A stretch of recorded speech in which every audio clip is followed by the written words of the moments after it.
Hey guys, this is a special day. Well, not exactly today. Tomorrow is a special day. Tomorrow is Pharaby's 5-year button anniversary. So I wanted to do a little video and tell y'all basically just like a 5-year recap. All right, we got our little guest of honor over here. So a little backstory, Pharaby got her first buttons in April of 2020. Okay, here. Yes, good job. Okay, let's go. Oh, okay, thank you. All right.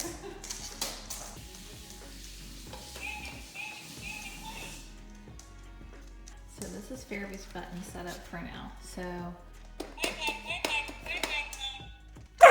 bye-bye phone. Okay, yeah. I thought she would want to tell me bye-bye phone. She did. She still does. She still loves that button. Just very basic. I didn't know what to add. I didn't know what to start with. That worked out good. She used her water button on the very first day. She seemed like she knew with the words from the beginning, and that would make sense because I've been talking to her for almost a year. So she picked it up really quick. And she already knew how to press because she learned how to ring a bell for a trick. So she already knew about using her hands to touch something. Good girl, yes! Good girl, yes! Good girl, yay! Yes! You're so smart! Yes, good girl! Good bell! Good job! Good girl! That's when it clicked right there, huh? That's it. That's it, you did it! Do it again. Don't bite the button. Don't bite the top of it. Touch. Touch. Good girl, yes! Good job, good girl, good girl. You're so smart. I felt like she understood it from the beginning, so there wasn't like a breakthrough moment where I was like, oh, it's clicking for her. I would say what I would consider like our breakthrough moment with everything would be when she started using 2 word combinations, and that was maybe about a year or so in.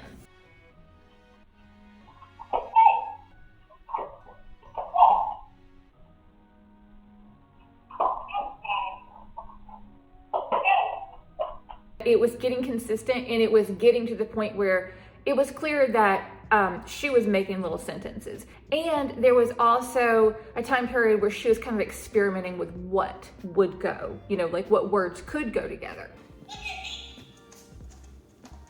I see you. A few things that I think are really sweet that she does and that she's done really consistent. Since she's had an I love you button, she's very consistently told me she loves me. I love you. I love you. I love you too. I love you so much. You have hugs? And she tends to do this. She sometimes does it as a please, I think, or as a thank you. But it seems like really the times that she's saying she loves me is during a moment where you kind of would say that, like just in general, you know what I mean? Like she'll say it before she comes over and hugs me. She tells me to relax when I'm upset. Like if I'm like in a bad mood or something, she'll tell me to relax. She calls things potty that she doesn't like. So if it's a music thing she doesn't like, she'll call it potty music. If it's a food she doesn't like, she'll call it potty. She uses that. I think potty must be like just bad. Like we don't want it anymore. She uses went in unexpected ways too. So she's never really been one to use the all done button, although we've had that button for a really long time, but it just never was something she picked up. So she uses went to say things are all done or like that something's gone, which makes more sense, but it's also if she's all done with something, then she'll say went relax. It's like, okay, we've already done that. So I feel like those are things that were really unexpected. The other thing that was super unexpected is that she would try to use a word as a bad word. Pharaby and I were hanging out playing, and I noticed that her nails were tapping, so I said something to her about it, and this is what happened. I need to fix your toenails. No, I'm sorry, but I do. I need to change it. I don't have a way right now. There's no way right now. I'm just talking to you about what we're going to later. Because you're top of it. You have to. And just to drive it home, I feel like it's really clear that her dyno button is a cuss here. But it also shocked me that like she would realize there was a use for a bad word. So that shocked me. The other thing that was a shock about her using buttons in a abstract way, I guess, is her using toys to represent color. I never thought she would want to talk about different colors. Like, why, you know what I mean? Never thought about that. And I realized she'd been doing this for a while. The cussing with Dinah had happened for a while too. A lot of things have happened for a while, and then it took me months to catch on, and then I finally realized and put it together, and you know, that's how we found out. But using like Dingbert for color, Scooby for color, Dinah, I still don't know if Dinah is a color too. I have thought Dinah meant purple for a while because we have, her Dinah cat is gray. Basically, I thought she was also using it for purple. I don't know that that's true or not.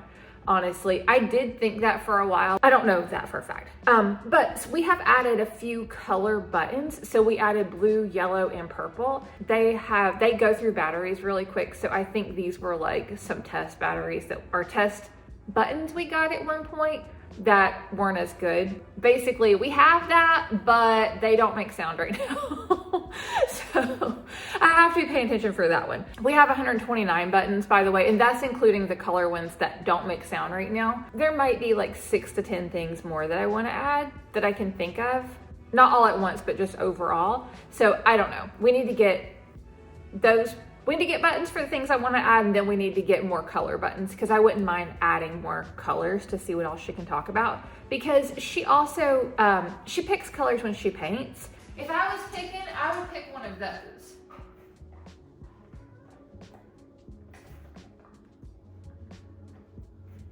You want that one, the green? Okay, cool. Color seems to be something that she notices some, so I would love to know what she can really identify, you know what I mean? And give her a way to do that without me prompting it. Okay, in daily use. So this is stuff that I didn't even think about when we were getting buttons. So I thought we would use it for like the basic, like potty and play, that kind of stuff, right? What we've done over the years is, of course, I found out that she wants to talk about a lot more. She loves to talk about the weather, not as much now, but she went through a really, probably like a year and a half where it was constant. Like anytime the weather would change, like she really wanted to talk about the weather. It was a big deal. She doesn't do it as much now. I think it's just not as exciting now because, you know, I mean, she's had buttons for 5 years. So, you know, talking about the weather every day is not as exciting and for the long term. She doesn't do that as much now. She will comment sometimes though, especially if it's a condition we haven't had in a while. She'll comment like that a lot of times. She loves to talk about the animals that we see, but also if she hasn't seen something in a while, she'll say want, see, and then she'll say the animal, or just want, whatever the animal is. So she really loves to use her animal buttons and talk about that kind of stuff. Of course, her food menu, I don't want to say she didn't have food choice, but she didn't have as many choices because I wasn't aware of all the options there were basically at the time. So as we have gotten more types of food containers, I've listed them out on her board for her. And so each one of those kind of houses a different type of food. You know what I mean? Like that's just kind of what we do within our house. So I know if she says she wants a fancy bowl, like I know what goes in a fancy bowl. Same thing if she says topple or if she just says food. If she just says food, that means food in a bowl. And like, then she picks dry or wet or fridge or whatever. So that's been really handy. Her being able to pick her hobbies. So of course we have basic stuff like ball. We have a few toy names. We have Frisbee, which is actually, she uses Frisbee to mean like fetch. So not just the Frisbee itself, but like the actual action of fetch. I also think Frisbee might be the F word, possibly. Maybe. I'm not positive on that yet, but I feel like it could be. But we have options on the board that are like normal dog games. But then as I find out she likes something like weird, like painting, piggy bank, rings, stuff like that, we've added all of those words. So we have all of those words for all of her little weird things. And then we have stuff like bubbles and shred. And like I said, like normal dog stuff too. I think that's one thing too that I didn't expect from the buttons is because I feel like I can give her options for like what I call weird dog stuff. And that way she can ask for it, but it's not, you know, because it's stuff that dogs wouldn't normally do, like paint, basketball, piggy bank, stuff, ring toss, stuff like that. She asks for ring toss all the time. She loves that. And if it was just me on my own, I never would have asked her if she wanted to do ring toss that much. You know what I mean? Like, I never would have asked that much. And there's a lot of things that she has buttons for that she doesn't have a way to physically go like signal to me. And I'm not gonna say we couldn't have got it without body language, but it sure is faster for her just to say, hey, it'd be cool to play rings right now and go do it, rather than me having to like follow her, you know what I mean, and figure it out. With that being said though, she uses body language a lot still. She's not constantly pressing her buttons. Some days she might make like a total of maybe like 60 actual button hits, presses, but most of the time it's not that many. And keep in mind, that's also combination. That's not just like 60 times. That's like, if she says something with 5 words, then count, you know, each one of those, that would be one button session. But she doesn't press a whole lot, but when she does, it's usually really meaningful, which is awesome. And she still uses body language a lot. That's what I was gonna say a second ago. She still uses body language for the majority of her conversations and the majority of her communication. I guess it's not a conversation, but she uses that a lot. She picks her food the majority of the time, I would say. And I feel like that's something people are worried about with the buttons too, like giving food choice. And she truly doesn't ask for stuff at inappropriate times. I'm not gonna say no dog would, but by the time that I gave her food choice, we'd already been kind of established with what times we eat, you know what I mean? So now it's not really about her picking like the time to eat. Sometimes she does. It's always typically at times that you would expect her to be hungry though. It's never at like a wacky time. I mean, maybe occasionally, but for the most part, you would typically be like, oh yeah, of course she wants to eat now because it's around a mealtime. But the way this has really helped is she gets to pick what she eats. She doesn't ask for like wet food constantly, which you would think she would. She genuinely asks for dry food the majority of the time. She really does. I mean, she asks for wet food too, some, but it's not, you would think the only thing a dog would ask for would just be like bones and wet food, and that would be it.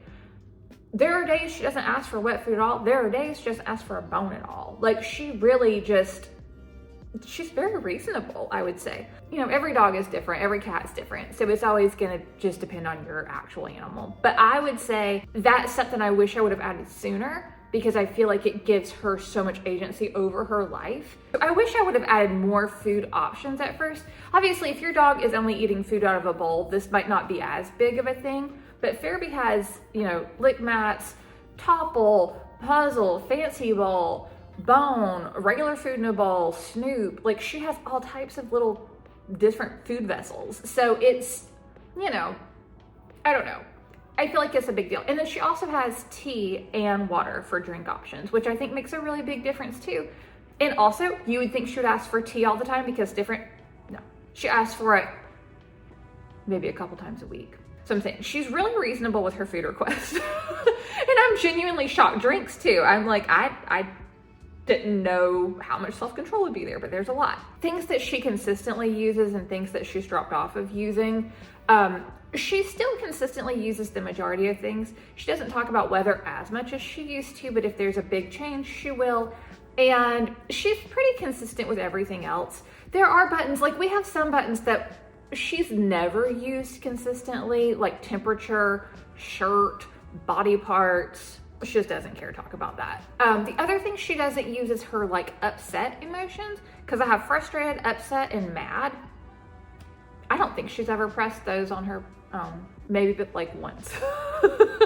She uses Dinah and barks at me for like upset, but she uses yay for like a good mood thing. She uses happy sometimes too, or good, but it's usually yay. So she just doesn't really use the negative emotions. And I think it's because I don't use those words to model it. Like, I don't run around like, if I'm upset, I'm not like, upset now, you know what I mean? Like, I don't do that. And what's the other one? Mad. Like, I don't ever say I'm mad. You know what I mean? Like, I don't say it. So I'm not a good modeler. And I'm not ever mad enough to go model mad either. Like, I usually just, there's not a lot to get mad at, honestly. We don't really have a lot of bad days where we're just like, where there would be a good time to model mad, you know what I mean? The other one that she's not really great at using, and I don't know if she knows how to use, it's Ouch Boo Boo, because we've been very lucky and she hasn't had many times that are ouch. She has used help when she got hurt one time though, so that's awesome. And then I'm consistent with trying to model her body parts for her, but she's never used them on her own that I'm aware of. I'm trying to think. I don't think she has. People always want to know if this helps with her service work, and no, these two things are not related at all. Service dog stuff has nothing to do with buttons for us. And then I also see people asking like, well, I've got buttons and my dog's not pressing or whatever. You just need to stay consistent. So dogs, cats, doesn't matter who it is. If they're not interested in pressing, you act excited and you press. I actually have a ton of resources to help you get started on my website, jenfarrow.com. I'll link it below, but I have written a book, I have a training planner, I have a ton of resources. I always put the most, what's happening? She's trying to lay down on me. She's trying to lay on me and like we're not, oh my gosh, we're not sitting in a way to lay down. So on my website, I also always put the most up-to-date codes for the buttons that we like, because we very specifically like the Fluent Pet Speak Up line. We have their other buttons too, but the Speak Up line is my favorite. So anyways, I always keep up-to-date information on the buttons and stuff over there and discount codes and things. And like I said, I've written a book to help you train and a planner and things. And then there's a few little downloads that are, might not be a few. There's at least one button planning layout, because that's something that I wish that I had had, because when you're first starting, you don't know what order to put things in. And that's something that I wish that I had known even mattered. And it doesn't matter, like if you've already started, by the way, don't freak out and panic, it's okay. My buttons are not in the right order because of this. And this is why I wish I had done that. Because now I have some buttons that are in a weird place. There's tons of people who rearrange their board after, but I just don't feel comfortable doing that. I think about it like if somebody took the keys off your keyboard. You know what I mean? Like you could get used to it, sure. Yeah, you'll be fine in a few days, it'll be okay. But like, she's fine with it this way. It doesn't bother her the way it's set up. It bothers me because I wish that we didn't have toys in the food menu. But I'm not gonna move it because that's not, like, she knows where it is, you know what I mean? I don't think it matters to the dogs where the buttons are, or the cats. I really don't. I think grouping by concept, so your food stuff, your activity stuff, maybe your outdoor stuff, your weather stuff, I think that does make sense. But if you've already started and you have your stuff not in that order, don't like worry about it, don't freak out. But if you're starting from 0 or very, very low, it's definitely a good idea to have a plan. You know what I mean? I'm looking at notes, by the way. I made 2 full pages of notes so I could make sure I remember to tell y'all everything. I think I already said this too. Her being able to pick what she wants to do in the moment is just priceless. And I feel like I know her so much better because of that. That's the other big thing with this.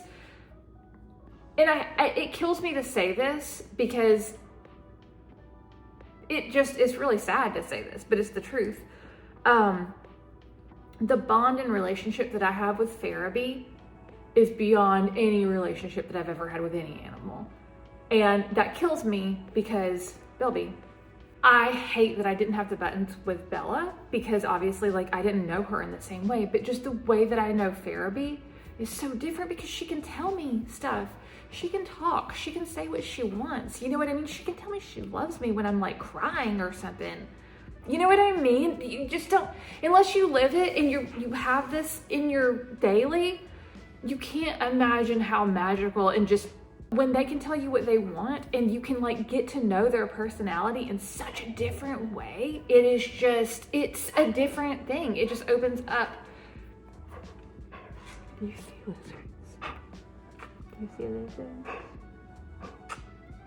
It just opens up such a different connection. I'm glad that I had to like comfort her for a second there, or like get her calm down, because I was about to start crying thinking about that. But it's just so special. It's just so special. And you don't have to have 120 buttons or 100, we have 129. You don't have to have a ton of buttons for it to be special.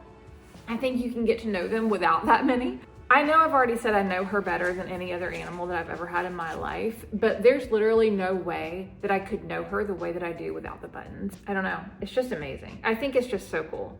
I wish we weren't staring outside the whole time. I'm super sorry about that, but it's really pretty and there's lizards and bees. Thanks for hanging out with us. I hope you enjoyed hearing about how Pharaby's had buttons for 5 years and the way that it's made a difference in our life, and it's just amazing. Oh, by the way, if you, like I already told you, I have resources on my website, jenfarrow.com, and I always put the most current codes for buttons up there. If you want to get buttons from Fluent Pet, you can use code Pharaby, and that saves you, I think it's 12% off $50 or more. Sometimes there are better codes though, so check my website. Oh, and also if you want to get our book and you buy it on Etsy, you can use code Pharaby to save 12% over there too. Any of our stuff on Etsy, you can use that code. So anyways, thank you for hanging out with us today. I hope that you get your puppies and kitties talking too, and I hope that if you are already doing it, that you are having so much fun. Leave your questions below, and we will see you soon. Bye.